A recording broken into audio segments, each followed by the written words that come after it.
Suasana riuh rendah memenuhi ruang tamu di rumah mertuaku pada hari akikah putraku.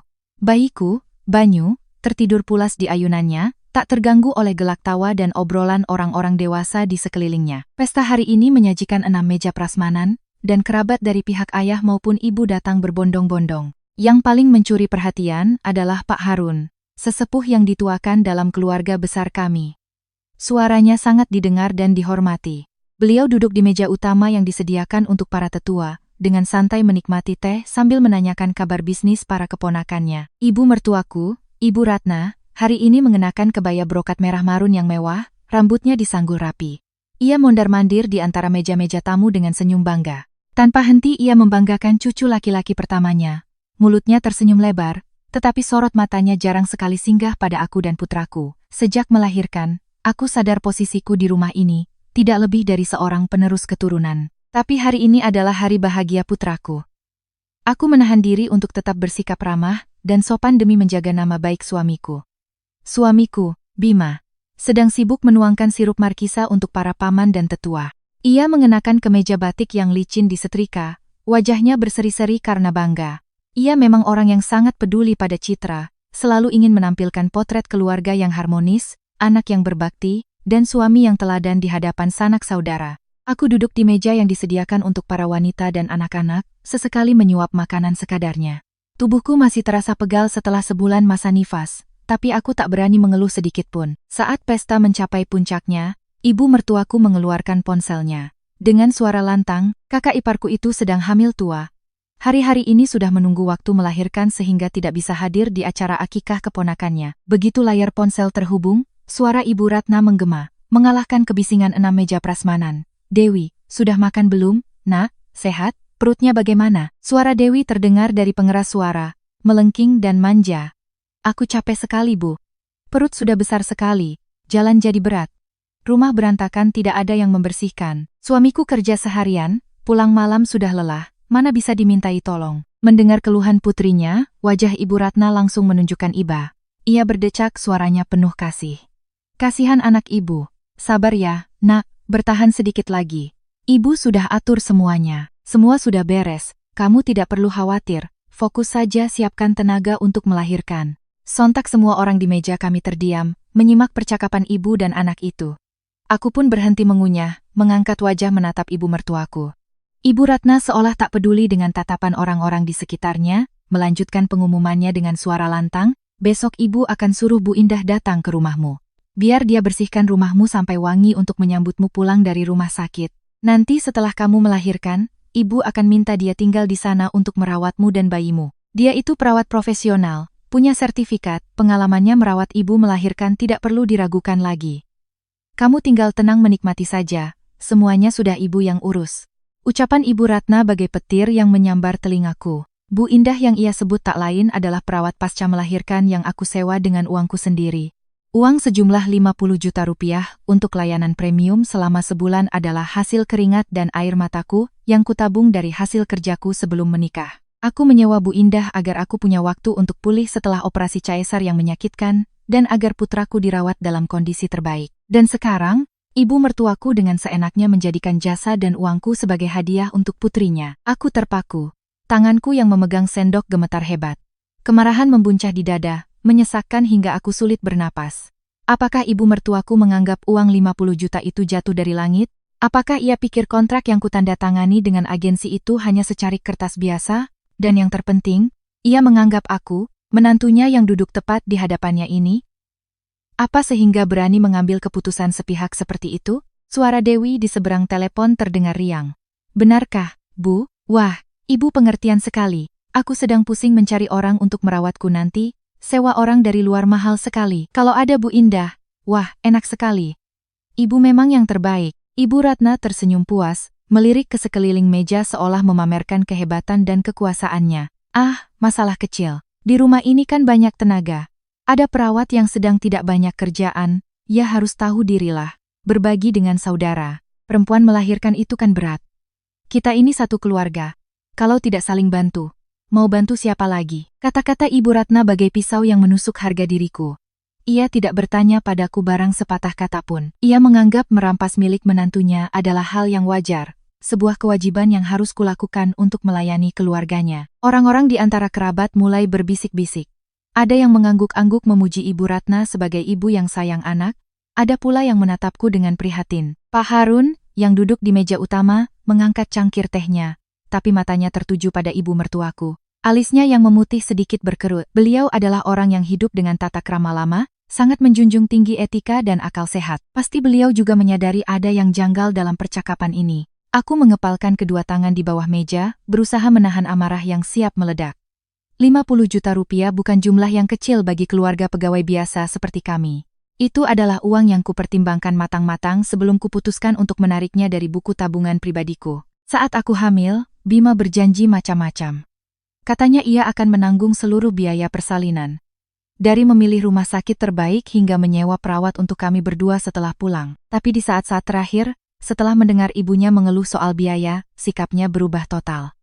Ia setuju dengan ibunya, memaksaku untuk meminta ibuku sendiri datang dari kampung untuk merawatku. Alasannya demi berhemat untuk masa depan anak kami, padahal sebenarnya ia takut pada ibunya dan sayang mengeluarkan uang. Keputusanku untuk mengeluarkan uang sendiri dan menandatangani kontrak dengan agensi bukan hanya caraku untuk melindungi kesehatanku, tapi juga sebuah pernyataan tersirat tentang kemandirianku. Aku tidak mau bergantung dan meminta-minta pada keluarga suami, yang ujung-ujungnya hanya akan diungkit-ungkit. Kupikir, uangku adalah hakku, kontrak atas namaku, jadi tidak ada yang bisa ikut campur.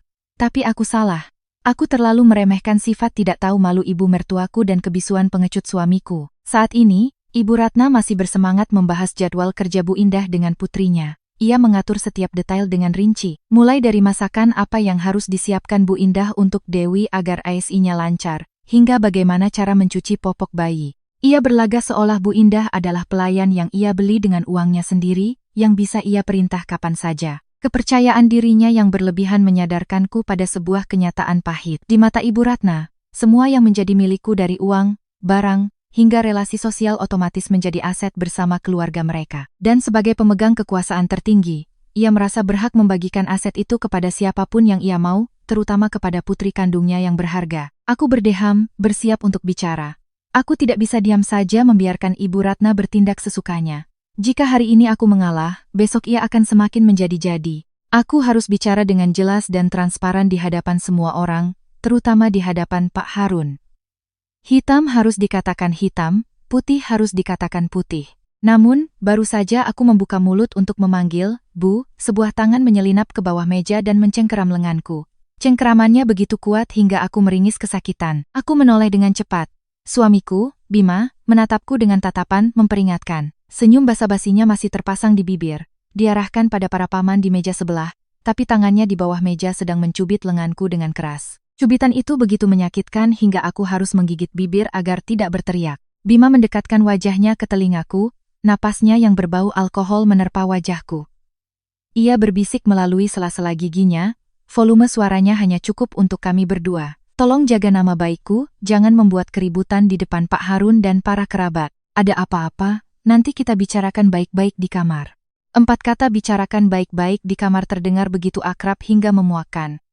Sejak menjadi menantu di rumah ini, aku sudah tak terhitung berapa kali mendengarnya. Saat ibu mertuaku seenaknya masuk kamar dan menggeledah lemariku, Bima juga bilang bicarakan baik-baik di kamar. Saat Ibu Ratna membuang semua susu ibu hamil impor yang kubeli karena dianggap pemborosan dan menyuruhku minum susu kental manis, ia juga mengulang kalimat yang sama. Bicarakan baik-baik di kamar dalam kamus Bima sebenarnya adalah perintah agar aku diam, pasrah, dan mengalah. Itu artinya aku harus membuang harga diriku, menerima semua perlakuan tidak masuk akal dari keluarganya demi sebuah topeng keharmonisan yang palsu. Aku menatap lekat wajah suamiku, pria yang tidur di sampingku setiap malam, yang kini terasa begitu asing. Wajahnya yang bersih dan tampan, yang dulu membuatku jatuh cinta, kini dengan jelas menunjukkan sifatnya yang lemah dan egois. Ia hanya peduli pada citranya sendiri, peduli menjaga muka ibu dan kakak perempuannya, tapi tidak pernah peduli pada perasaan istrinya. Ibunya dengan seenaknya mengambil perawat yang dibayar dengan uang istrinya untuk diberikan pada kakaknya, ia anggap itu masalah sepele.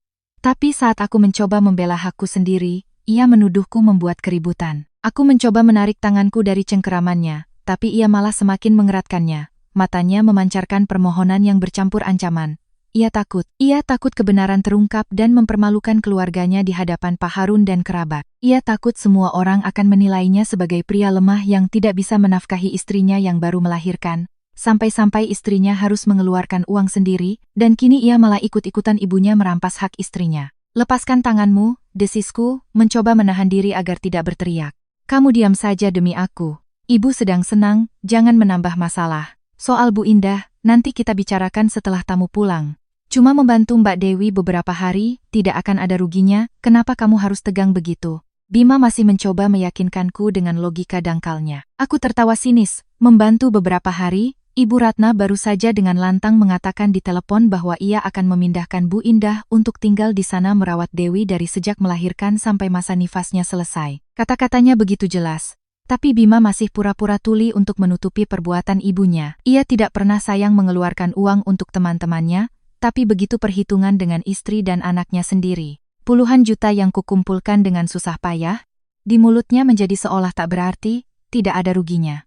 Di meja yang sama denganku, ada Bu Dewati dan beberapa sepupu. Mereka mulai menyadari ketegangan di antara kami. Bu Dewati menyenggol sikuku, berbisik, "Kamu kenapa, Maya?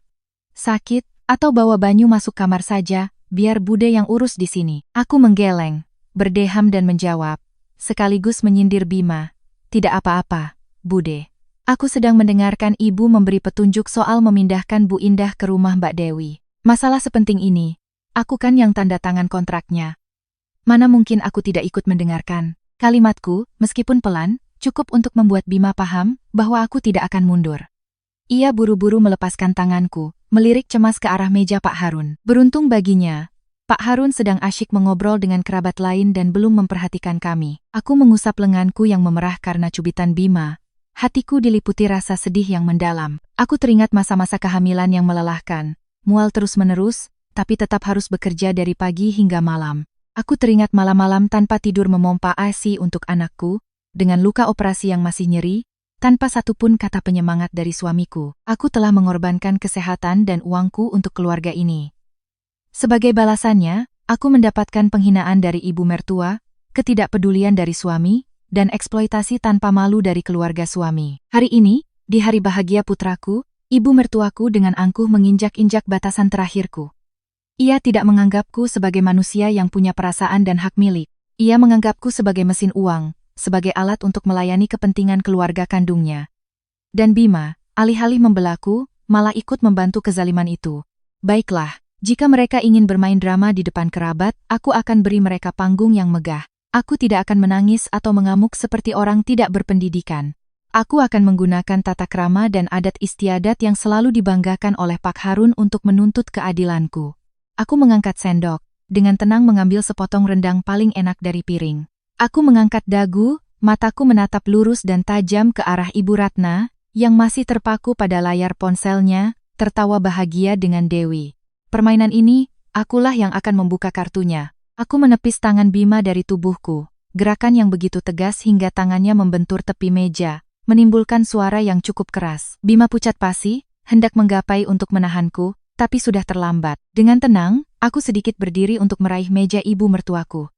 Ibu Ratna baru saja menyelesaikan panggilannya dengan Dewi dan memasukkan ponsel ke dalam tasnya, wajahnya berseri-seri penuh kemenangan. Ia sedang mengulurkan tangan untuk mengambil semangkuk sup iga ketika sepotong rendang yang empuk mendarat dengan rapi di mangkuknya. "Ibu, silakan dimakan rendangnya agar perutnya hangat.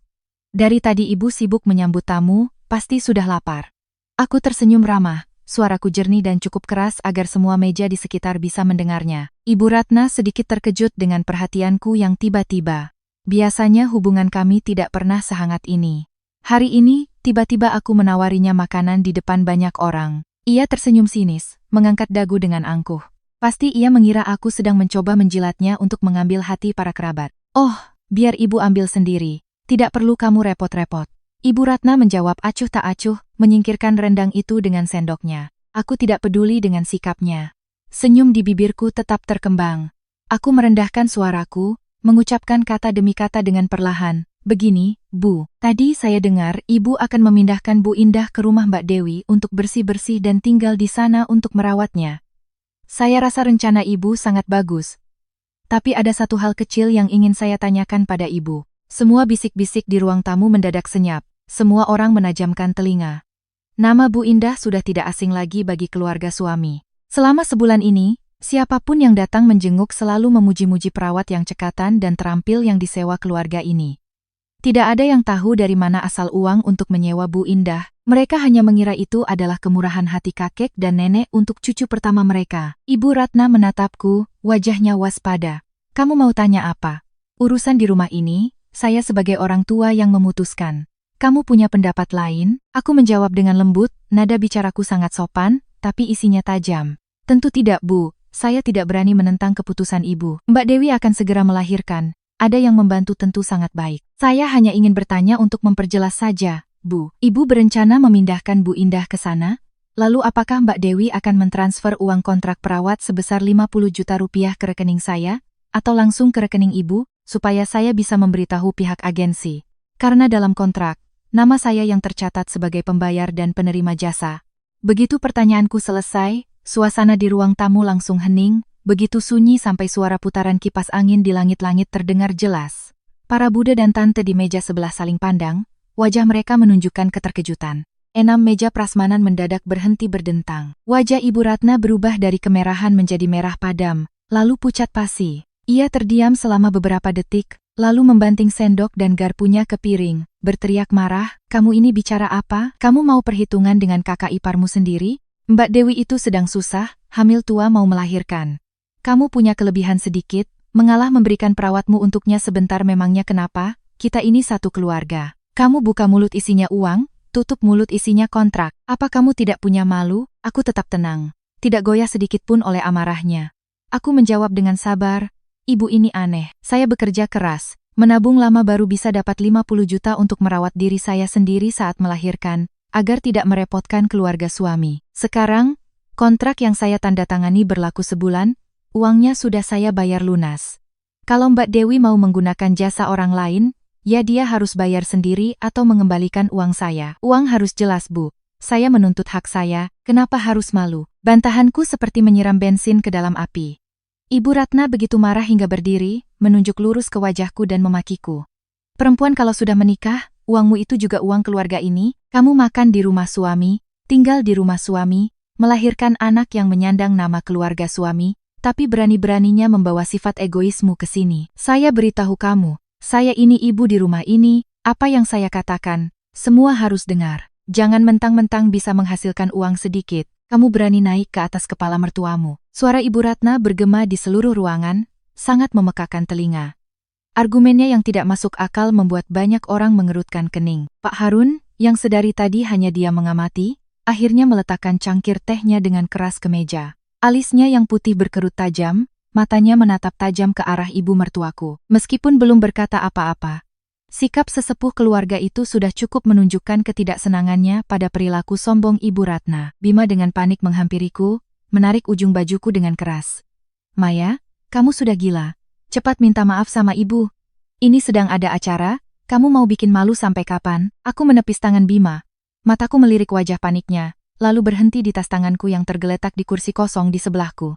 Kesabaranku sudah habis. Mereka ingin menggunakan tekanan keluarga untuk memaksaku tunduk, maka aku akan menggunakan bukti hitam di atas putih untuk membongkar semuanya. Aku mengulurkan tangan, dengan tenang membuka resleting tasku, dan mengeluarkan sebuah map dokumen yang sudah kurapikan sejak semalam. Suara riuh di ruang tamu perlahan memudar, tergantikan oleh kenangan pahit 42 hari yang lalu yang kembali memenuhi pikiranku. Itu adalah hari ketika aku pulang dari rumah sakit bersalin sambil menggendong putraku yang mungil.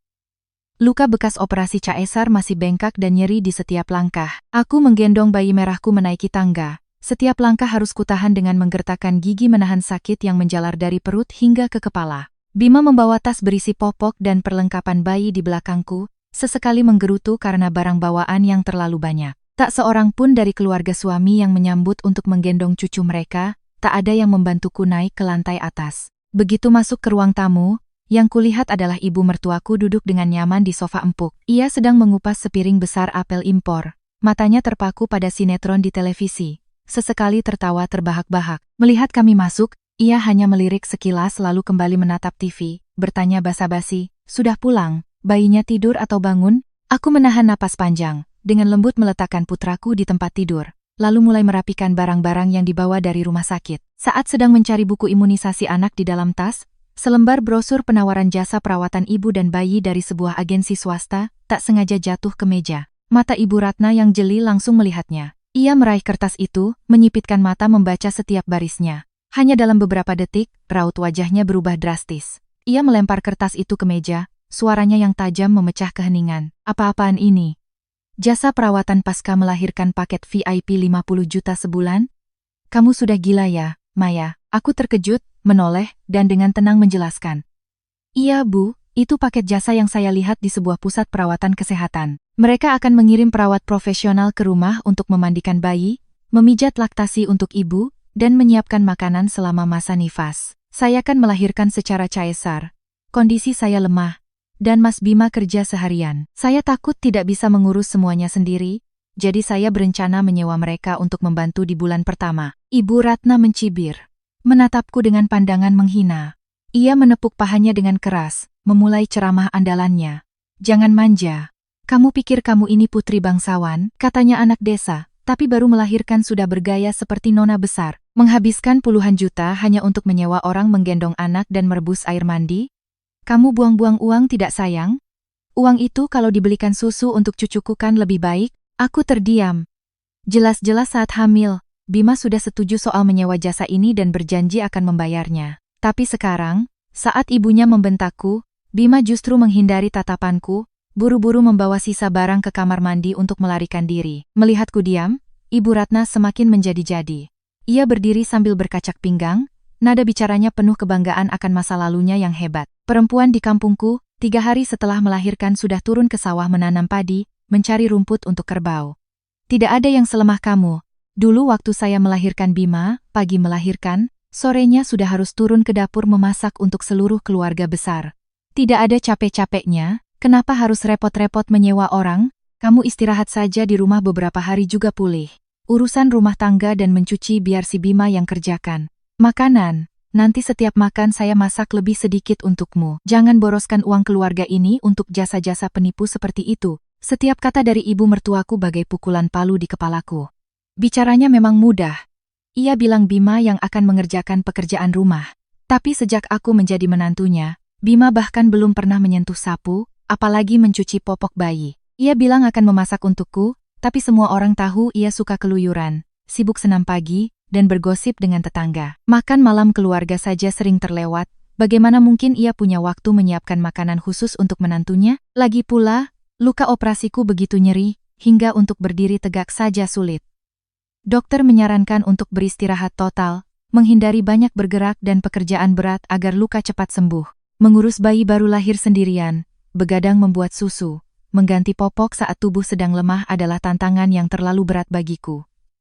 Aku hanya ingin bantuan profesional agar cepat pulih. Tapi di mata ibu mertuaku, aku menjadi pemboros, perempuan malas dan lemah. Aku melirik piring berisi apel impor yang sedang dimakan ibu mertuaku, buah mahal yang tak segan ia beli untuk dirinya sendiri. Sementara itu, kesehatan menantu dan cucunya dianggap tidak lebih berharga dari sebuah cibiran. Perlakuan diskriminatif yang begitu jelas ini menyadarkanku bahwa di rumah ini, aku harus menyelamatkan diriku sendiri, tidak bisa berharap pada belas kasihan siapapun, termasuk suamiku yang sedang bersembunyi di kamar mandi. Tapi saat itu, aku masih punya sedikit harapan. Aku berharap ibuku bisa datang merawatku, atau setidaknya Bima menepati janjinya. Sayangnya, peristiwa yang terjadi setelahnya menyiramku dengan air dingin, membuatku sadar sepenuhnya dan memutuskan untuk mengambil buku tabunganku sendiri untuk menandatangani kontrak 50 juta itu. Belum genap seminggu setelah aku pulang dari rumah sakit, ibuku dari kampung datang menjenguk sambil membawa berbagai macam barang. Ibuku, Ibu Sari, berperawakan kurus dan sederhana, membawa serta kesederhanaan dari desa. Ia membawa sekarung beras wangi, selusin telur ayam kampung, dan yang terpenting, sebuah rantang termos berisi semangkuk sup kaki babi yang direbus dengan pepaya muda, yang ia masak sendiri sejak pukul 4 pagi. Baru masuk ke rumah, belum sempat beristirahat dan menyeka keringat di dahi, ibuku langsung masuk ke kamar kami. Ia memeluk cucunya yang masih merah. Air matanya berlinang karena sedih melihatku kurus dan pucat. Kasihan anak ibu, operasi caesar pasti sakit sekali ya. Nak, ibu sudah masak sup, ibu bawa ke sini. Makan selagi hangat biar ASImu cepat keluar, supaya cucu ibu bisa menyusu. Ibuku buru-buru membuka rantang, menuangkan semangkuk sup yang harum, dan memberikannya padaku. Aku memegang mangkuk hangat itu. Air mataku mengalir tanpa bisa kutahan. Sejak pulang dari rumah sakit, ini adalah makanan paling layak dan hangat yang kuterima. Beberapa hari terakhir, makananku hanya seputar daging babi cincang goreng dan semangkuk sayur bening daun katuk hambar masakan Ibu Ratna. Bahkan pernah suatu hari ia sibuk pergi bermain, dan Bima pulang kerja terlambat. Aku terpaksa makan mie instan hanya dengan air panas. Tepat saat aku sedang menikmati sup itu, Ibu Ratna pulang dari senam pagi.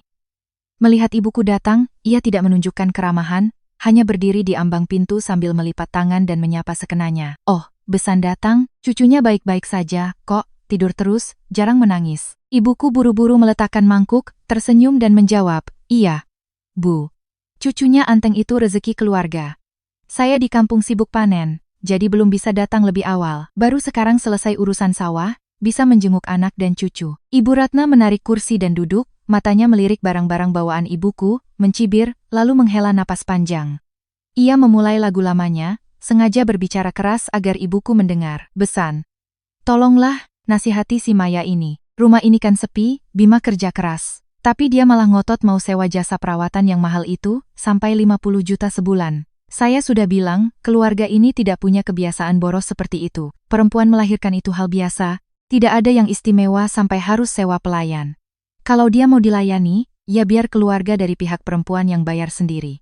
Kami di sini mana punya uang untuk hal-hal yang tidak penting seperti itu. Kata-kata Ibu Ratna bagai jarum yang menusuk hati ibuku.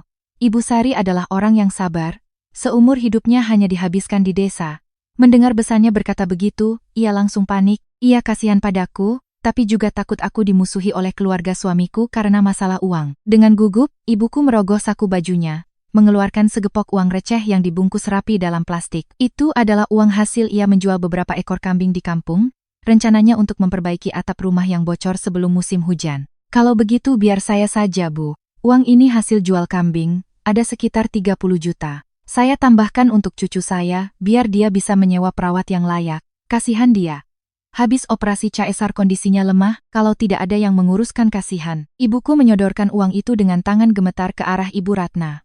Hatiku terasa seperti diremas. Air mataku mengalir. Aku buru-buru menepis tangan ibuku. Dengan tegas mendorong uang itu kembali ke sakunya. Ibu simpan saja uangnya, Maya tidak kekurangan uang. Uang hasil jual kambing itu ibu pakai untuk berobat dan perbaiki rumah. Maya tidak mau. Aku menoleh tajam ke arah Bima, yang sedari tadi hanya berdiri mematung di sudut ruangan, tak berani membela istri maupun ibu mertuanya. Aku menahan amarah yang mendidih, menanyainya langsung di depan kedua ibu kami. Mas Bima, coba katakan, waktu anak kita masih dalam kandungan, siapa yang berjanji akan menanggung semua biaya persalinan dan sewa perawat? Siapa yang bilang aku hanya perlu fokus menjaga kehamilan karena semua urusan ekonomi biar dia yang tanggung? Sekarang anak kita sudah lahir.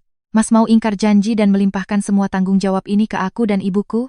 Bima terkejut, dengan gugup menggaruk-garuk kepalanya yang tidak gatal. Wajahnya memerah karena malu, matanya mencari-cari pertolongan dari ibunya. Ibu Ratna menatap tajam putranya, berdeham memperingatkan. Di bawah tekanan ibunya, Bima akhirnya buka suara, nadanya lemah dan sangat pengecut.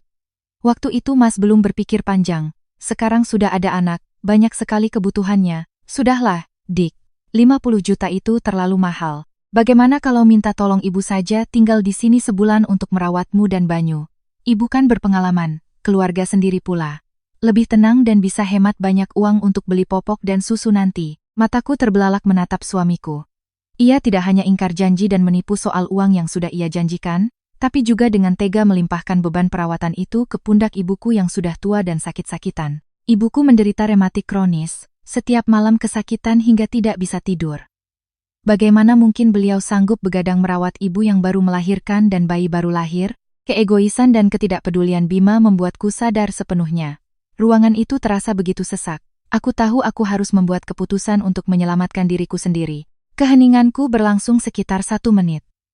Aku memejamkan mata sejenak untuk menenangkan diri, lalu dengan lembut menyuruh ibuku menyimpan kembali uang hasil penjualan kambingnya. Aku tidak akan pernah membiarkan ibuku dirugikan karena sifat tak tahu berterima kasih orang-orang ini. Aku meraih ponselku di atas tempat tidur, mencari kontak Pak Agung, manajer agensi perawatan ibu dan bayi yang sudah kusurvei bulan lalu. Aku menekan tombol panggil dan mengaktifkan pengeras suara agar suaranya terdengar jelas di seluruh ruangan. Di seberang sana, telepon diangkat dengan cepat. Suara Pak Agung yang profesional dan sopan terdengar. Selamat siang, dengan pusat perawatan Anugerah Bunda. Ada yang bisa saya bantu, Bu Maya? Ibu sudah pulang dari rumah sakit, ya? Iya. Selamat siang, Pak Agung.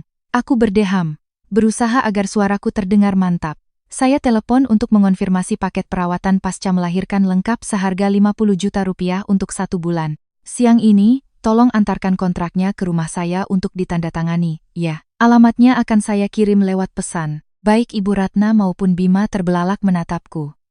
Bima buru-buru mendekat, melambaikan tangan memberi isyarat agar aku mematikan telepon. Ibu Ratna melotot dengan mulut ternganga.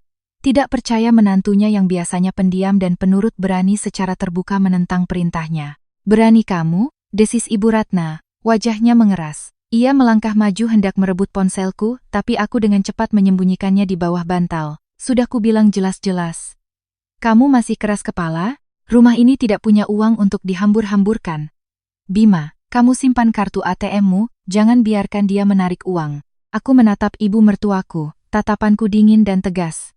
Ibu tenang saja, saya tidak akan menyentuh sepeser pun uang Mas Bima, juga tidak akan mengambil uang keluarga suami. Uang ini adalah tabungan pribadi saya sejak sebelum menikah. Saya yang bekerja, saya punya hak untuk menggunakan uang saya demi kesehatan saya. Kalau ibu tidak mengizinkan Mas Bima mengurus istrinya, biar saya urus diri saya sendiri. Keputusannya sudah final, Bu. Setelah berkata begitu, aku tidak peduli lagi dengan wajah marah Ibu Ratna atau kebingungan suamiku. Aku membuka aplikasi mobile banking di ponselku, masuk ke rekening tabungan pribadiku, dan langsung mentransfer seluruh biaya 100% sebagai uang muka ke agensi Pak Agung. Notifikasi pengurangan saldo berbunyi singkat. Siang harinya, Pak Agung sendiri yang mengantarkan kontrak ke rumah.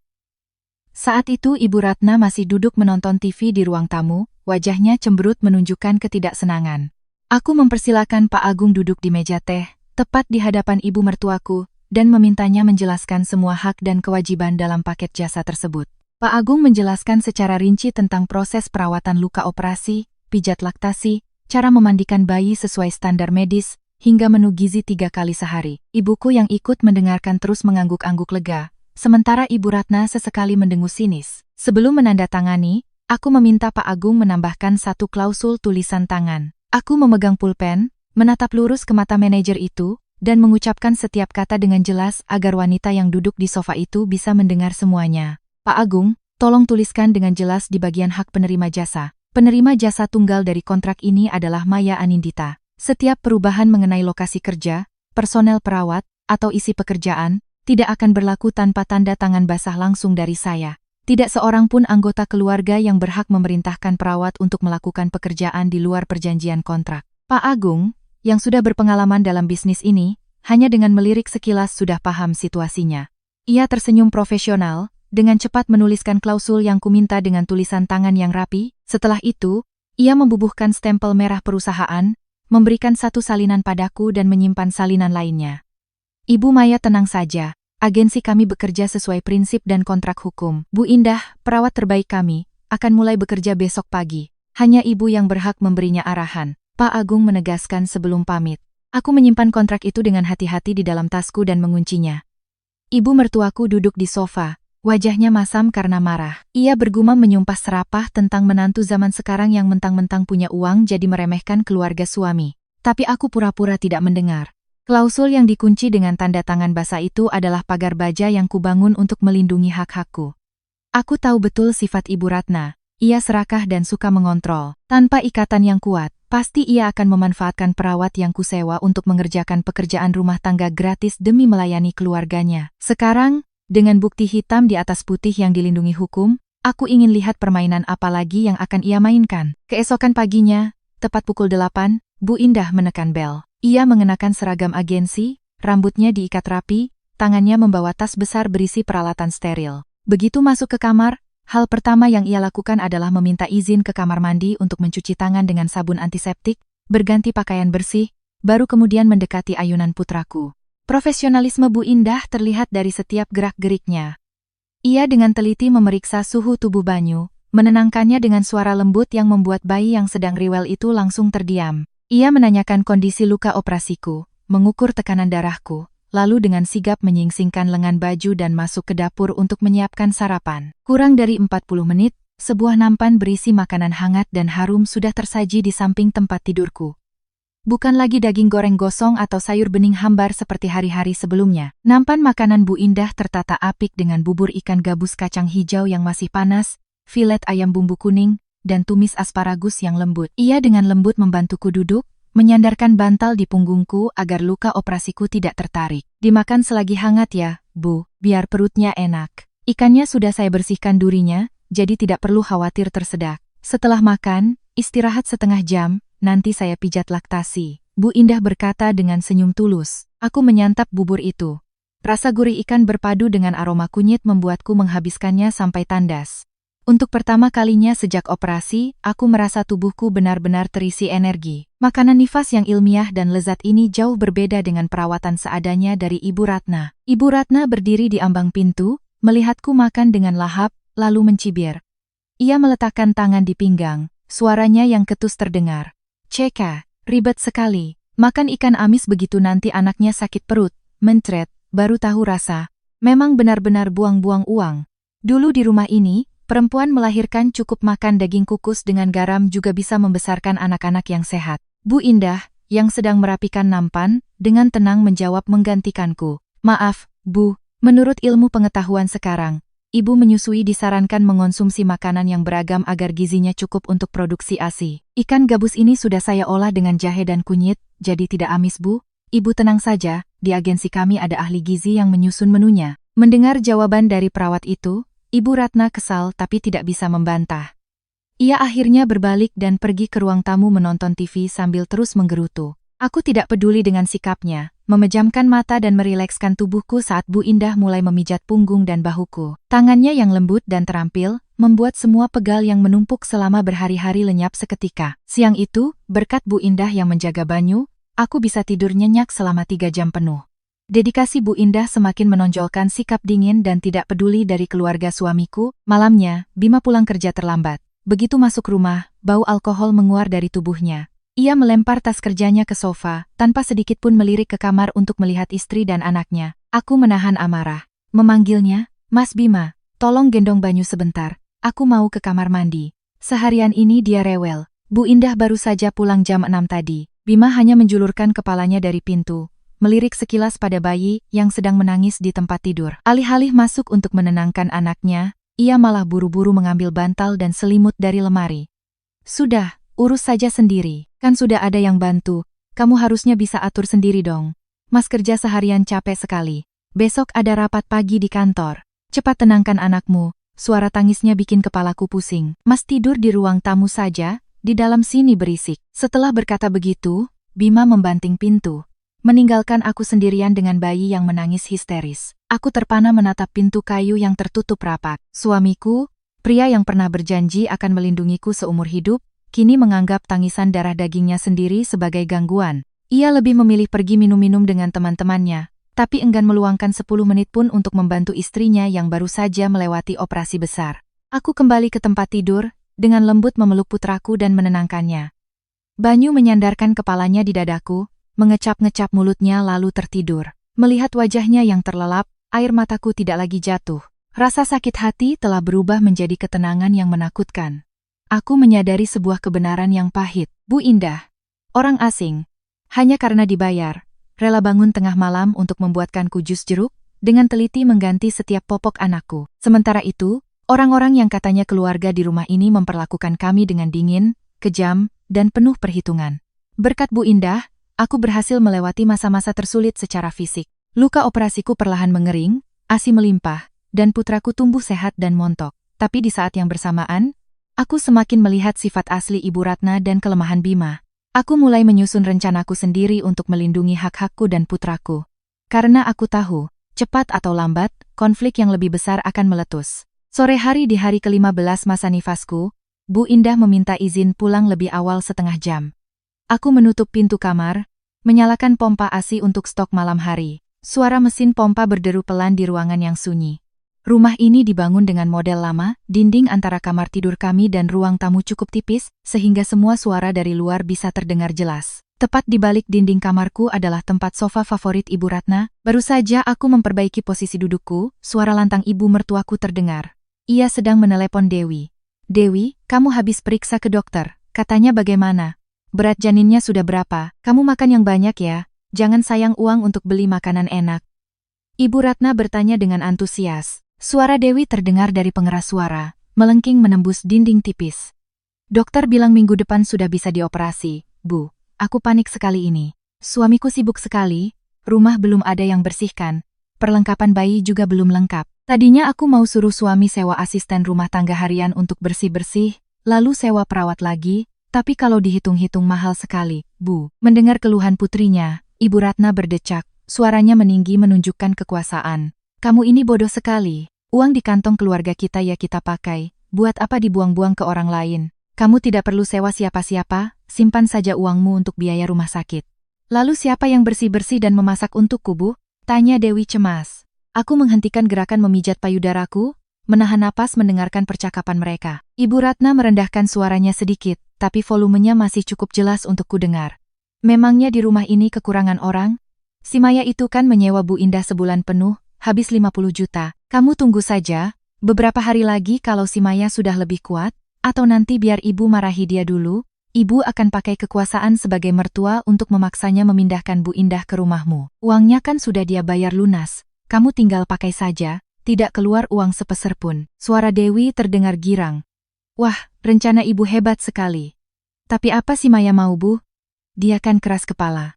Waktu itu saja dia perhitungan sekali soal uang. Ibu Ratna tertawa sinis. Tawa yang penuh kesombongan dan perhitungan. Berani dia melawan ibu? Ibu ini ibu di rumah ini. Ibu suruh ke timur, tidak ada yang berani ke barat. Si Bima juga nurut sekali sama ibu. Ibu hasut sedikit saja, dia pasti langsung memarahi istrinya. Perempuan baru melahirkan saja banyak maunya, lagaknya seperti ratu. Kamu tenang saja, nanti pas kamu mau melahirkan, ibu akan antarkan sendiri Bu Indah ke rumahmu untuk bersih-bersih. Siapapun yang berani protes, ibu usir dari rumah ini. Mendengar rencana licik ibu mertuaku, tanganku mencengkeram corong pompa ASI begitu erat, hingga buku-buku jariku memutih. Kukira ia hanya picik dalam urusan sehari-hari, aku tidak menyangka ia begitu licik dan jahat hingga merencanakan perampasan terang-terangan terhadap hasil jerih payah dan uang menantunya sendiri demi kepentingan putri kandungnya. Ia sama sekali tidak peduli bahwa aku baru saja melewati operasi besar dan butuh perawatan. Ia menganggap uang 50 juta yang kutabung bertahun-tahun sebagai barang gratisan yang bisa ia berikan sebagai hadiah untuk putrinya. Yang lebih mengerikan adalah sikap Dewi yang tanpa malu ikut mendukung rencana itu. Sama-sama perempuan, sama-sama akan merasakan sulitnya melahirkan. Tapi ia tidak punya sedikit pun empati untukku. Ia dengan senang hati menerima keuntungan dari penderitaanku, bahkan memuji sikap otoriter ibunya. Keluarga ini seperti sistem parasit, selalu mencari cara untuk menggerogoti siapapun orang luar yang masuk ke dalamnya. Aku melepaskan pompa IC, dengan lembut meletakkan botol yang sudah terisi penuh di meja. Aku membuka laci pribadiku, mengambil kunci kecil yang kukalungkan di leher, dan membuka sebuah kompartemen rahasia. Map berisi kontrak yang kutandatangani dengan agensi Pak Agung tersimpan rapi di sana. Aku membuka halaman terakhir, menyentuhkan jariku pada tulisan tangan yang dibubuhi stempel merah perusahaan. Setiap perubahan tidak akan berlaku tanpa tanda tangan basah langsung dari Maya Anindita. Melihat klausul yang mengikat itu, aku tersenyum getir. Perhitungan Ibu Ratna memang hebat, tapi ia lupa satu hal. Di zaman sekarang, bukti hitam di atas putih dan hukumlah yang berkuasa. Bukan kekuasaan feodal usang yang ia banggakan. Jika aku penakut dan buta pada konsep bakti yang sepihak, mungkin aku sudah terpojok. Tapi kewaspadaanku ternyata tepat. Aku melipat kembali kontrak itu, menguncinya dengan hati-hati di laci. Aku tidak keluar dan membuat keributan. Membongkar rencana mereka saat ini hanya akan berujung pada pertengkaran sia-sia. Ibu Ratna pasti akan mengelak atau playing victim. Aku harus tenang. Aku akan menunggu sampai hari di mana Ibu Ratna benar-benar bertindak, menunggu saat di mana ia paling percaya diri dengan kekuasaannya, barulah aku akan melancarkan serangan balasan yang telak. Dan hari itu pasti tidak akan lama lagi. Waktu berlalu, masa nifasku selama sebulan hampir berakhir. Kesehatanku pulih dengan sangat baik. Banyu tumbuh menjadi bayi yang montok, sehat, dan menggemaskan. Keluarga suami mulai sibuk mempersiapkan acara akikah untuk cucu pertama mereka. Ibu Ratna menyusun daftar tamu yang panjang, membahas menu makanan dengan sangat antusias. Ia ingin mengadakan pesta dengan 6 meja prasmanan untuk pamer kepada kerabat dan tetangga, meskipun aku sudah menyarankan untuk mengadakan acara syukuran kecil-kecilan saja agar lebih hemat. Suatu sore, saat Bu Indah sedang menidurkan Banyu, Aku membuka laptop untuk mencari informasi tentang asuransi kesehatan untuk bayi baru lahir. Seorang teman dokter menyarankanku untuk segera membelikan asuransi untuk anakku sebagai antisipasi risiko sakit di tahun-tahun pertamanya. Paket asuransi komprehensif dari sebuah perusahaan asing biayanya sekitar 25 juta rupiah setahun. Jumlah ini tidak kecil, tapi aku sudah punya persiapan. Saat menikah, aku dan Bima sepakat membuat satu rekening tabungan bersama atas namanya untuk mengelola keuangan. Kami memasukkan semua uang dari amplop pernikahan ke sana, totalnya sekitar 50 juta rupiah. Setiap bulan, kami masing-masing menyisihkan sebagian gaji untuk dimasukkan ke rekening itu. Bima pernah berjanji bahwa rekening ini adalah dana darurat yang tidak boleh diganggu-gugat, hanya untuk keperluan kehamilan, persalinan, dan pendidikan anak kami kelak. Sampai sebelum aku melahirkan, saldo di rekening itu sudah mencapai 75 juta rupiah. Aku mengambil ponsel, membuka aplikasi mobile banking untuk memeriksa saldo dan berencana mentransfer uang ke agen asuransi. Kata sandi rekening bersama ini sudah diberikan Bima padaku sejak awal, dan sesekali aku memeriksanya. Aku memasukkan kata sandi, layar memuat data selama beberapa detik. Ketika deretan angka saldo muncul di layar, jantungku serasa berhenti berdetak. Aku mengucek mata berkali-kali untuk memastikan tidak salah lihat. Saldo saat ini, Rp35.000. 40 juta rupiah telah raib. Aku duduk membeku, perasaan bingung dan cemas melandaku. Otakku bekerja keras menelusuri semua pengeluaran selama sebulan terakhir. Biaya persalinan di rumah sakit. Bima menolak membayarnya. Akhirnya aku yang membayar dengan kartu kredit dari gajiku bulan lalu. Popok, susu, dan perlengkapan bayi juga sudah kubeli sendiri sebelumnya. Kontrak dengan Bu Indah kubayar langsung dari tabungan pribadiku. Urusan makan sehari-hari, bulan ini Ibu Ratna yang mengatur karena katanya banyak tamu. Sama sekali tidak ada pengeluaran besar terkait anak kami yang mengharuskan penarikan 40 juta dari dana darurat. Kartu ATM rekening ini selalu dipegang Bima. Kata sandi aplikasi mobile banking hanya aku dan dia yang tahu. Bank tidak mungkin mengurangi saldo sebesar itu tanpa adanya transaksi. Amarah mulai membara di dadaku. Aku berusaha bernapas dalam-dalam agar tidak emosi dan memengaruhi produksi ASI. Aku tidak langsung menelepon Bima. Dengan sifatnya yang pengecut dan suka berkelit, jika aku bertanya sekarang, ia pasti akan mengarang alasan untuk membela diri. Aku butuh bukti yang tidak bisa disangkal. Tanganku sedikit gemetar saat menekan menu riwayat transaksi. Layar menampilkan daftar transaksi keluar masuk. Bulan lalu, rekening ini masih menerima bunga tabungan seperti biasa. Tapi di baris transaksi 4 hari yang lalu, sejumlah besar uang telah ditransfer keluar. Aku menahan napas, mendekatkan mata ke layar untuk membaca setiap detailnya. Nama penerima, nomor rekening, dan catatan transfer yang tertera memberiku kejutan yang jauh lebih besar dari dugaanku. Kebenaran yang terpampang begitu kejam, melampaui batas kesabaranku sebagai seorang ibu. Pencuri uang di rumah ini telah terungkap, dan identitasnya membuatku jatuh ke dalam jurang keputusasaan terhadap pernikahan ini. Cahaya dari layar ponsel menerangi wajahku, memperjelas setiap huruf yang ditampilkan di detail transaksi. Jumlah transaksi, Rp40.000, rekening penerima, RS Internasional Harapan Kita, catatan transfer. Bima, DP persalinan untuk Dewi. Aku membaca baris catatan itu berulang kali, mengeja setiap kata untuk memastikan aku tidak salah lihat. Tidak ada kesalahan. Suamiku, Bima Sanjaya, telah dengan sengaja menarik 40 juta rupiah dari dana masa depan putra kami untuk membayar uang muka paket persalinan premium di Rumah Sakit Internasional untuk kakak perempuannya. Semuanya mendadak menjadi masuk akal dengan cara yang paling kejam. Aku teringat percakapan telepon antara Ibu Ratna dan Dewi beberapa minggu lalu. Dewi mengeluh tidak punya uang, khawatir biaya persalinan mahal. Ibu Ratna dengan lantang meyakinkannya untuk tidak khawatir. Dan ternyata, mereka mengurus biaya itu dengan cara merogoh kantong menantunya, mencuri uang popok cucunya sendiri demi kesenangan putri kesayangannya. Bima, suamiku, telah bersekongkol dengan ibunya untuk melakukan pencurian ini. Ia bahkan tidak berusaha menyembunyikannya, begitu naif dan bodoh hingga menuliskan catatan transfer yang begitu jelas. Mungkin ia pikir aku terlalu sibuk mengurus bayi sehingga tidak akan sempat memeriksa rekening. Atau lebih buruk lagi, ia menganggap uang itu adalah miliknya, dan ia berhak menggunakannya untuk keluarganya, tanpa perlu meminta izinku. Pengkhianatan ini bukan hanya soal uang. Ini adalah runtuhnya kepercayaan dan nilai-nilai inti dalam sebuah keluarga. Bima telah menyusun prioritas hidupnya dengan sangat jelas. Ibunya nomor 1, kakaknya nomor 2. Citra dirinya nomor 3. Sedangkan aku dan darah dagingnya yang baru saja kupertaruhkan nyawa untuk dilahirkan, berada di dasar tangga prioritasnya. Saat kakaknya butuh melahirkan di rumah sakit bintang 5, Ia rela menguras tabungan bersama. Tapi saat istrinya menjalani operasi caesar yang menyakitkan, ia justru perhitungan dan ikut ibunya menyuruhku untuk menahan diri. Aku mematikan layar ponsel, meletakkannya dengan terbalik di tempat tidur. Tidak ada air mata. Aku tidak berteriak atau menangis histeris. Kemarahan yang meluap-luap justru membuatku menjadi sangat tenang dan dingin. Aku sadar, bertengkar dengan Bima saat ini tidak ada gunanya. Ia akan berdalih dengan alasan saudara kandung, atau Ibu Ratna akan ikut campur menuduhku sebagai menantu picik yang mata duitan. Aku butuh solusi tuntas, sebuah hukuman yang menghantam langsung citra palsu yang selalu coba dibangun oleh ibu dan anak itu. Aku tidak akan membiarkan mereka hidup tenang di atas kesabaran dan air mataku lagi. Aku membuka kembali aplikasi mobile banking, mengambil tangkapan layar detail transaksi itu.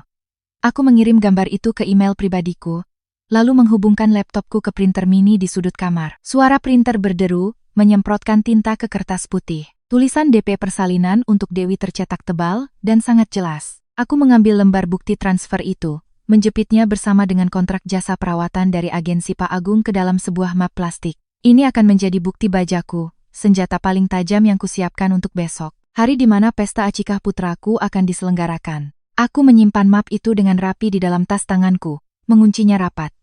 Malam itu aku tidak bisa tidur. Suara dengkuran Bima dari ruang tamu justru semakin membuatku merasa jijik. Besok, 6 meja prasmanan akan ditata. Pak Harun dan para sesepuh akan hadir. Panggungnya telah disiapkan, dan aku, menantu yang selama ini ditindas, siap untuk membuka kartu terakhir dalam permainan ini. Jam dinding berdentang 3 kali di tengah keheningan malam. Aku duduk bersila di tempat tidur, pikiranku tegang seperti senar gitar. Dari ruang tamu, suara dengkuran Bima masih terdengar, seolah mengejek kesabaranku selama ini. Malam ini, aku terjaga bukan karena merawat anak sakit, bukan juga karena luka operasi yang nyeri, tapi karena pengkhianatan dari pria yang pernah kupercaya sepenuh hati. Cahaya lampu tidur yang redup menerpa wajah montok putraku. Ia mengecap-ngecap mulutnya, lalu kembali terlelap. Melihatnya, kekuatan yang luar biasa muncul di dalam diriku. Aku mengusap lembut rambut halusnya, berjanji pada diriku sendiri dengan tekad bulat. Ibu tidak akan membiarkan siapapun merampas masa depanmu, Nak, bahkan jika orang itu adalah nenek atau ayah kandungmu sendiri. Toleransiku berakhir hari ini. Aku berjingkat turun dari tempat tidur, membuka lemari pakaian. Aku mengeluarkan koper berukuran sedang, koper yang dulu dengan semangat kusiapkan untuk pergi melahirkan. Aku mulai mengemasi barang-barang terpenting kami berdua. Beberapa kotak susu formula cadangan, pakaian bayi, popok, dan pakaian rumahku kutata rapi. Aku melakukannya dengan sangat hati-hati agar tidak menimbulkan suara yang bisa membangunkan Bima. Setelah selesai, aku mendorong koper itu ke sudut lemari, menyamarkannya dengan beberapa selimut tebal. Rencanaku sudah jelas. Besok, setelah semuanya terbongkar di hadapan seluruh kerabat, aku akan membawa koper ini dan meninggalkan rumah yang menyesakkan ini. Aku tidak melarikan diri. Aku pergi dengan kepala tegak, membiarkan keluarga ini menanggung sendiri akibat dari perbuatan licik mereka. Pukul 6 pagi, langit mulai terang. Suara deru motor di luar menandakan hari baru telah dimulai. Bu Indah datang tepat waktu. Aku membukakan pintu dan memberinya isyarat untuk berbicara pelan. Bu Indah, hari ini di rumah ada acara. Pasti akan sangat berisik. Tolong bawa Banyu di dalam kamar saja ya. Kunci pintunya. Apapun yang terjadi di luar, siapapun yang memanggil, jangan keluar. Tugas ibu hari ini hanya memastikan Banyu tetap tenang dan aman. Bu Indah adalah orang yang peka. Melihat wajah tegangku, ia langsung mengangguk. Baik Bu, saya mengerti. Tamu ramai, bayi masih kecil gampang kaget. Di dalam kamar dengan saya pasti lebih aman. Pukul 8, Ibu Ratna mulai sibuk. Ia menyuruh Bima membeli es batu, meminta bantuan tetangga untuk memasak. Suasana rumah menjadi ramai. Ibu Ratna tampak sangat bahagia.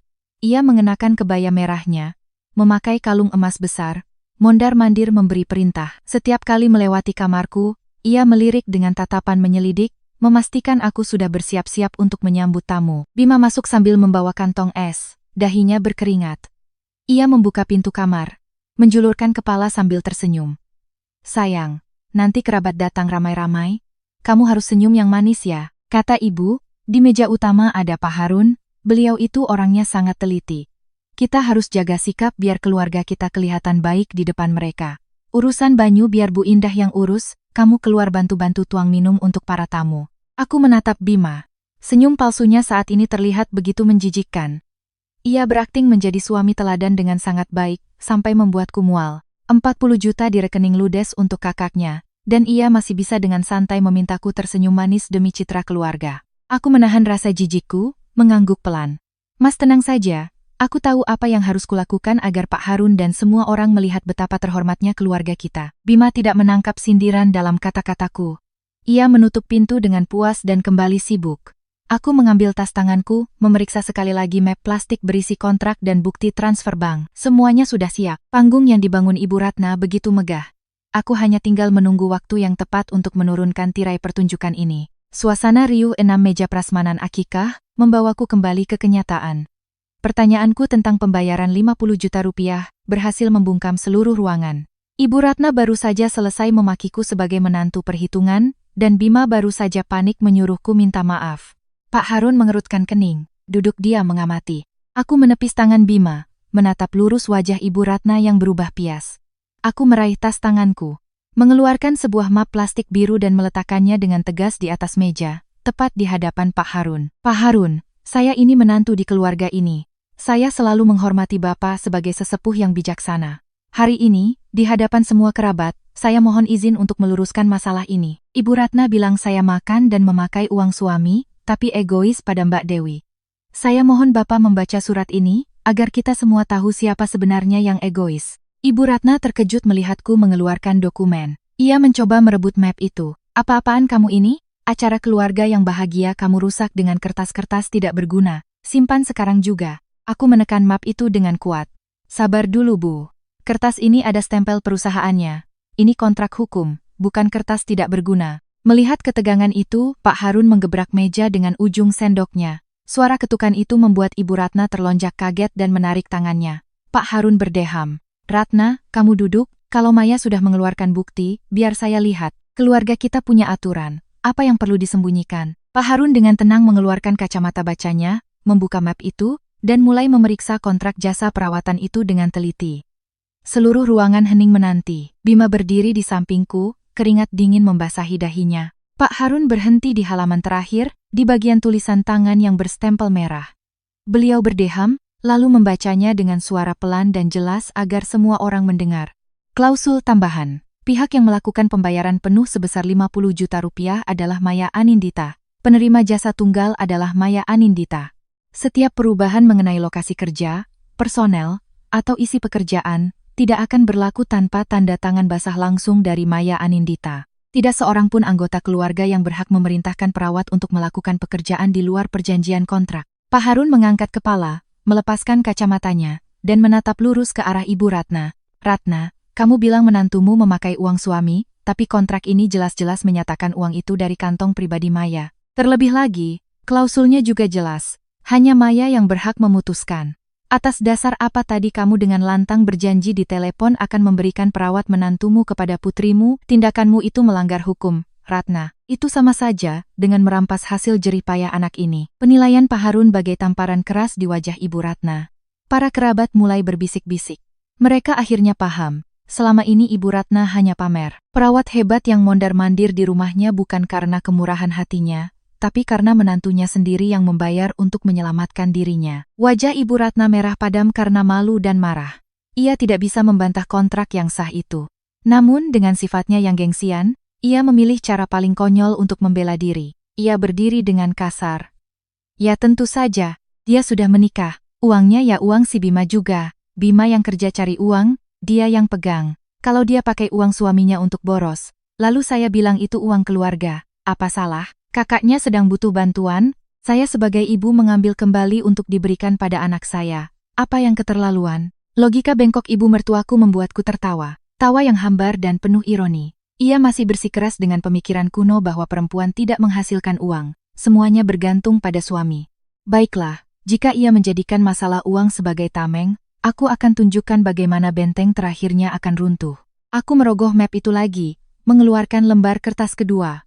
Lembar kertas yang akan menentukan nasib pernikahan ini. Ibu Ratna masih berdiri berkacak pinggang, terus-menerus mengomel tentang betapa tidak berbaktinya aku, mencoba mengalihkan kesalahan seolah aku yang boros menghabiskan uang Bima. Tapi ia tidak sadar bahwa mulutnya sedang menggali lubang yang sangat dalam, untuk mengubur kehormatan dirinya dan putranya. Aku membiarkannya bicara sampai ia kehabisan napas. Ketika suasana sedikit tenang, Barulah aku meletakkan lembar kertas kedua di atas meja. Itu bukan kontrak, melainkan lembar bukti transfer bank yang tercetak jelas. Aku menatap lurus ke mata Bima yang berdiri mematung di sampingku.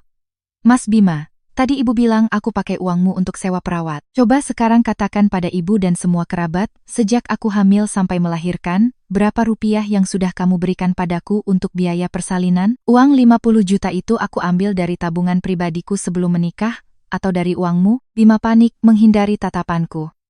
Ia tergagap hendak berbohong, tapi melihat bukti transfer di depannya, ia terdiam.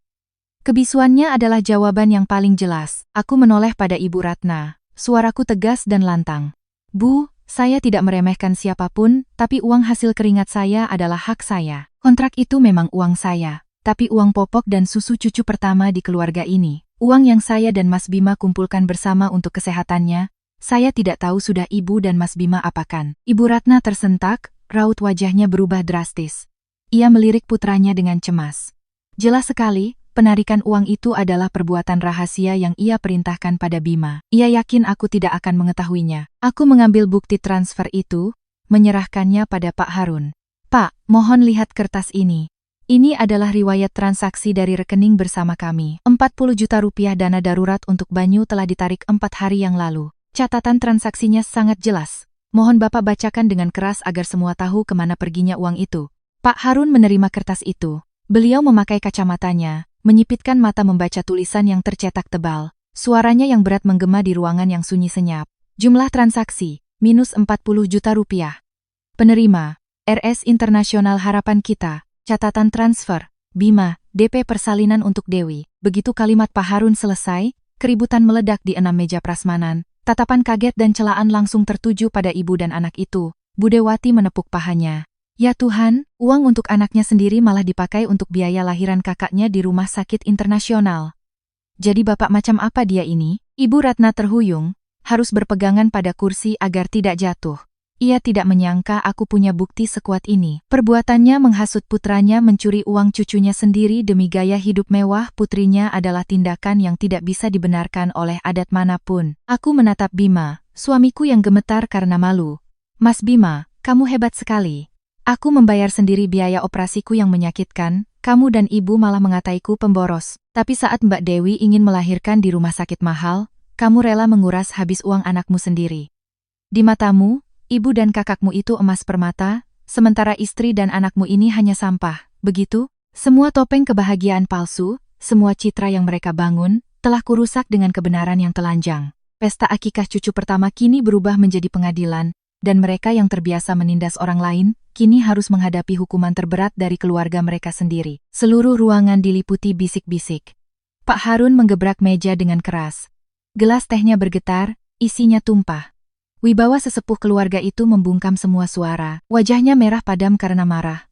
Matanya yang tajam menatap Bima yang menunduk dalam. Bima, angkat wajahmu. Jawab aku. Bentak Pak Harun. Keluarga kita tidak pernah punya aturan serendah ini.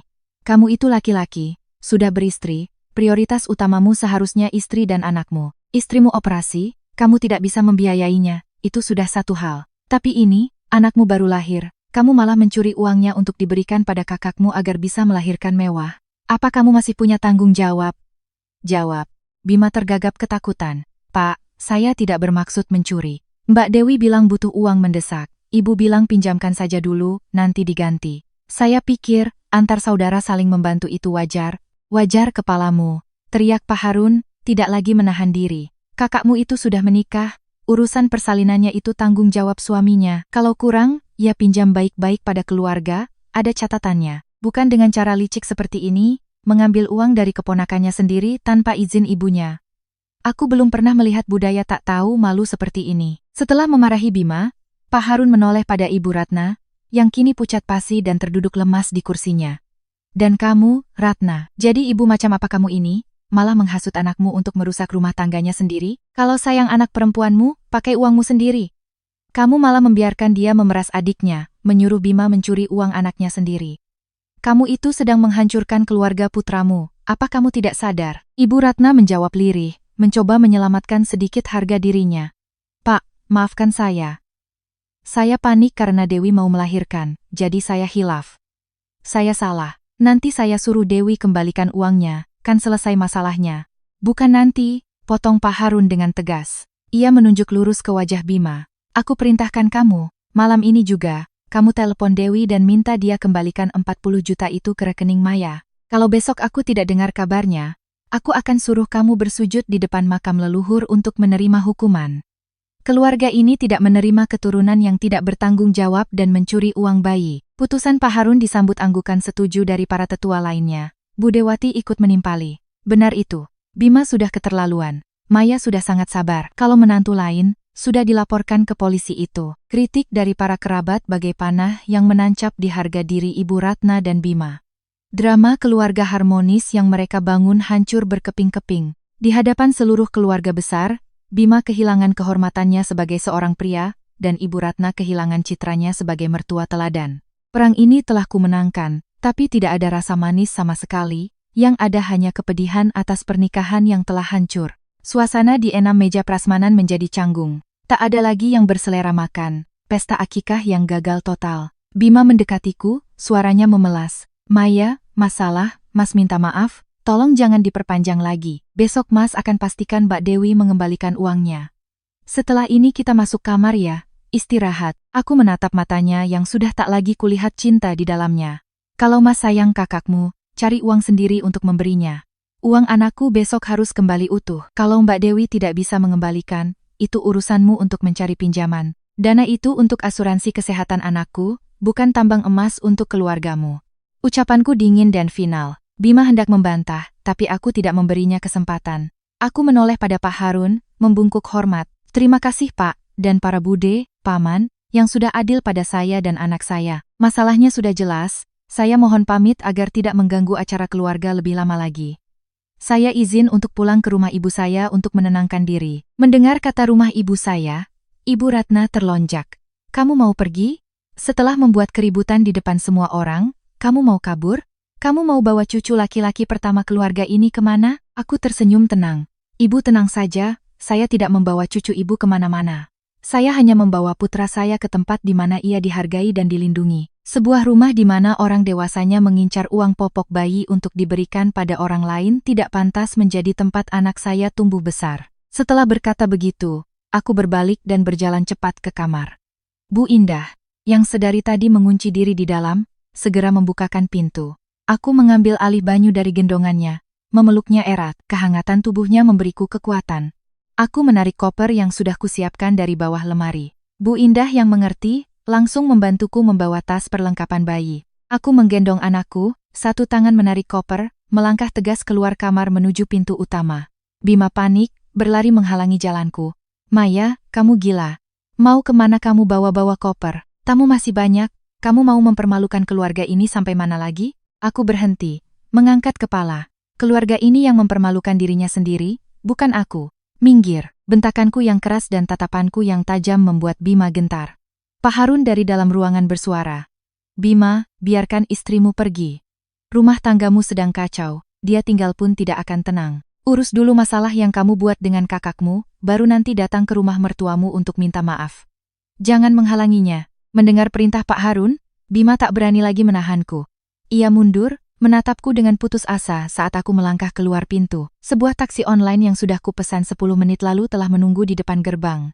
Aku meminta sopir memasukkan koper ke bagasi, lalu duduk di kursi belakang sambil memeluk putraku. Mobil mulai berjalan, meninggalkan rumah yang menyesakkan itu beserta orang-orang serakah di dalamnya. Dari kaca spion, kulihat Ibu Ratna berdiri di ambang pintu, wajahnya syok bercampur amarah. Tapi semua itu tidak lagi penting bagiku. Batasan telah kugambar dengan jelas. Mulai hari ini, hidupku dan putraku akan kupegang kendalinya sendiri. Mobil meninggalkan gang yang bising, bergabung dengan lalu lintas kota yang ramai. Aku duduk di kursi belakang, memeluk erat putraku yang tertidur pulas. Pemandangan di luar jendela terasa damai. Tak ada lagi suara piring berdentang, tak ada lagi sindiran Ibu Ratna, atau helaan napas pengecut Bima. Hatiku, yang selama ini tegang, akhirnya bisa berdetak dengan lebih tenang. Keputusanku meninggalkan rumah itu bukanlah tindakan seorang pecundang, melainkan sebuah ketegasan untuk memutus rantai racun yang mengelilingi hidup kami. Setelah 1,5 jam perjalanan, mobil berhenti di halaman berlantai plester merah yang familiar. Rumah ibuku di pinggir kota, udaranya segar, tercium aroma asap dapur dan daun jeruk yang baru gugur. Suara mesin mobil membuat anjing di teras menggonggong. Ibuku, Ibu Sari, tergopoh-gopoh lari dari dapur, tangannya masih bertepung. Melihatku turun dari mobil dengan koper besar dan cucunya di gendongan, wajahnya menunjukkan keterkejutan. Loh? Bukannya hari ini ada acara akikah?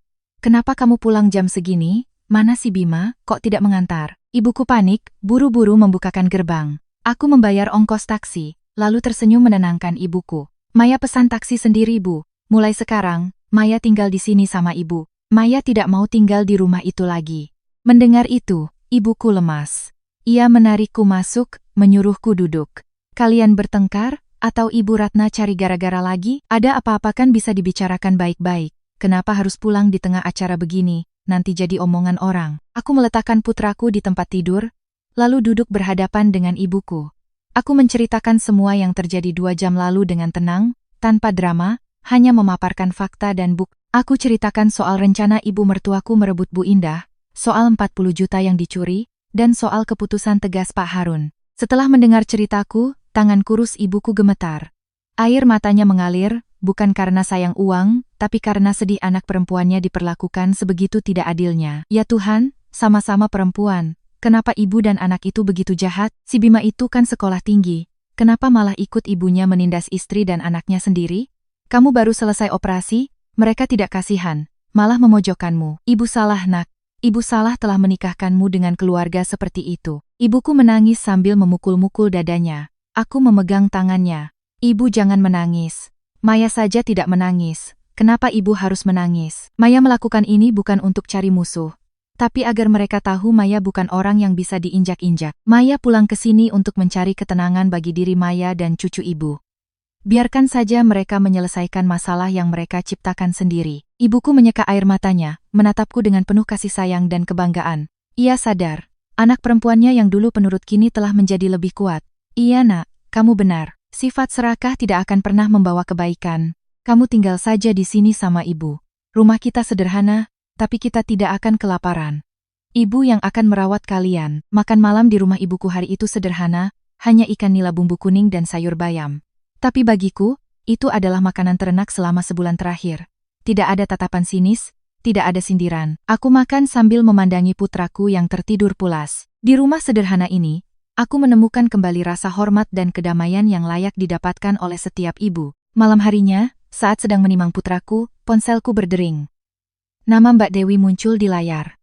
Aku ragu sejenak, lalu memutuskan untuk menjawabnya. Begitu panggilan terhubung, suara tangisan histeris Dewi terdengar. Maya, tolong Mbak, Dik. Tolong bilang sama Mas Bima, kasih Mbak waktu beberapa hari untuk kembalikan uangnya.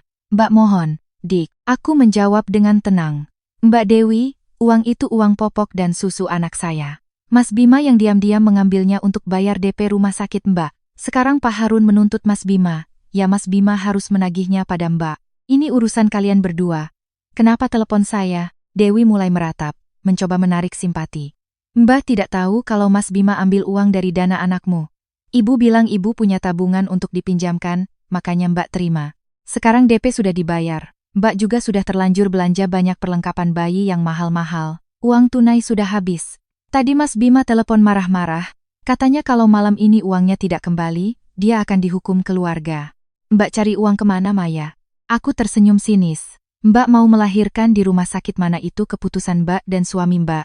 Kalau tidak punya uang ya melahirkan di puskesmas, kalau punya uang silakan ke rumah sakit internasional. Saya sendiri operasi caesar pakai uang tabungan pribadi saya, tidak pernah meminta sepeser pun dari keluarga suami.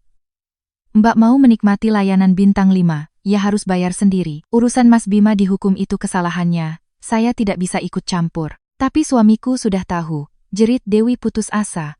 Tadi Mas Bima menelepon sambil teriak-teriak, ibu mertuaku dengar semuanya. Beliau memaki-maki Mbak habis-habisan, suamiku juga marah, menuduh Mbak gengsi tapi memeras keponakan sendiri. Sekarang keluarga suami menyuruh Mbak cari pinjaman sendiri untuk mengembalikannya. Maya, pinjami Mbak dulu ya. Nanti setelah lahiran, Mbak kerja, Mbak cicil. Sungguh menggelikan. Orang yang kemarin begitu gembira menunggu ibunya merampas perawat dariku, hari ini dengan tidak tahu malu meminjam uang dariku. Maaf Mbak, saya tidak punya uang untuk dipinjamkan. Silakan Mbak cari solusi sendiri. Aku langsung menutup telepon. 10 menit kemudian, Sebuah pesan panjang masuk dari Bima. Maya, Mas sedang proses transfer uangnya kembali. Mas baru saja dari rumah Mbak Dewi. Dia menangis-nangis. Suaminya menyuruh dia bersujud minta maaf pada ibunya, lalu harus menandatangani surat utang dengan bunga tinggi dari mertuanya sendiri, agar dapat uang tunai untuk dikembalikan ke Mas. Pak Harun sangat tegas. Mas tidak berani macam-macam. Di rumah, ibu terbaring di tempat tidur, tidak mau makan. Rumah jadi kacau balau, Dik. Mas tahu masalah, beri Mas waktu untuk menebusnya. Ya, aku membaca pesan itu, lalu mematikan layar ponsel tanpa membalas. Mereka yang terbiasa hidup dari memeras orang lain, akhirnya merasakan buah pahit dari keserakahan mereka sendiri. 3 hari kemudian, Bima muncul di depan rumah ibuku. Penampilannya kuyu, tidak lagi rapi seperti biasanya. Ia membawa sekeranjang buah dan beberapa kaleng susu formula, berdiri dengan canggung di depan gerbang. Ibuku membukakan pintu dengan sikap dingin. Bima masuk, melihatku sedang bermain dengan Banyu, dan buru-buru meletakkan bawaannya. Ia mengeluarkan bukti transfer bank dan kartu ATM rekening bersama, meletakkannya di depanku. Maya, Mbak Dewi sudah kembalikan 40 jutanya. Mas sudah setorkan kembali ke rekening bersama. Ini buktinya. Mulai sekarang, kartu ini kamu yang pegang. Kata sandinya silakan kamu ganti. Mas minta maaf Maya. Mas minta maaf pada ibu. Aku memeriksa bukti transfer itu. Saldonya memang sudah kembali seperti semula. Aku menyimpan kartu ATM itu.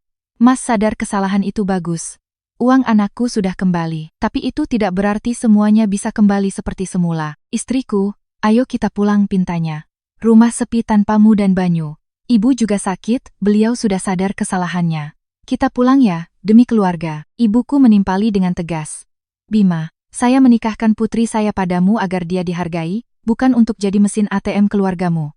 Kamu sudah berjanji berkali-kali, tapi tetap saja ikut ibumu menindasnya. Kesabaran Maya sudah habis. Bima menunduk, tak berani membantah. Aku akhirnya memberikan keputusanku. Aku belum akan pulang, Mas. Setelah cuti melahirkanku habis dan aku kembali bekerja, baru akan kupikirkan. Aku butuh ketenangan untuk membesarkan anakku, bukan untuk menghadapi drama keluarga Mas. Mulai sekarang, setiap akhir pekan, Mas boleh datang ke sini untuk menjenguk Banyu. Soal hubungan kita, buktikan dengan perbuatan, bukan dengan janji kosong. Saat itu juga, ponselku berdering. Ibu mertuaku. Aku mengaktifkan pengeras suara. Suara Ibu Ratna terdengar lirih, jauh dari nada angkuhnya yang biasa. Maya, ini Ibu. Banyu bagaimana kabarnya nak? Ibu kangen sekali sama cucu Ibu. Akhir pekan ini, Ibu boleh jenguk ke sana? Sikapnya yang berubah drastis menunjukkan bahwa ia benar-benar telah merasakan akibat dari perbuatannya. Aku tidak mempersulit, tapi tetap dengan prinsip. Banyu sehat, Bu. Hari Minggu ini silakan Ibu datang. Datang antara jam 9 sampai jam 11 pagi saja ya Bu. Jam segitu Banyu sedang bangun dan tidak rewel. Sorenya jadwal imunisasi. Ibu Ratna dengan patuh menyetujui. Panggilan berakhir. Bima menatapku dengan campuran rasa kagum dan tak percaya. Aku bersandar di kursi, merasakan napas teratur putraku di pelukanku. Melihat map dan bukti transfer yang masih ada di dalam tas, aku menyadari sebuah pelajaran berharga. Perempuan, jika ingin memiliki suara dan dihargai dalam keluarga, pertama-tama harus mandiri secara finansial. Jangan pernah bergantung pada belas kasihan, dan jangan pernah berkompromi ketika batasanmu diinjak-injak. Garis batas itu telah kutetapkan dengan jelas, dan mulai hari ini, akulah nahkoda dalam kehidupanku sendiri.